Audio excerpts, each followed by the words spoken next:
నాకు ఫ్రెండ్ ఉన్నాడు, వాడికి సిబిల్ స్కోర్ 800 ఉంది. చాలా కాన్ఫిడెంట్ గా బ్యాంక్ వెళ్ళాడు లోన్ వచ్చేస్తుందని. కానీ గెస్ వాట్, లోన్ రిజెక్ట్ అయింది. And the reason is CIBIL history.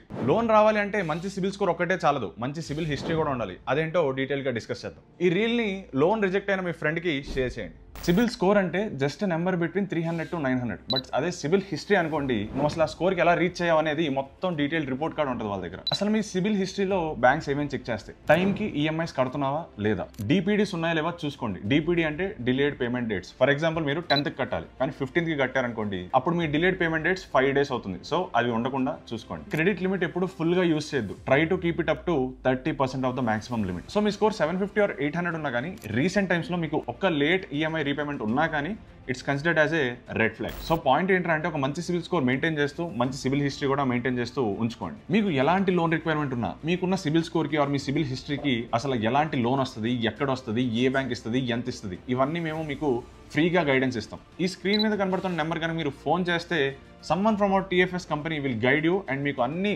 ఫ్రీగా డీటెయిల్గా ఎక్స్ప్లెయిన్ చేస్తారు.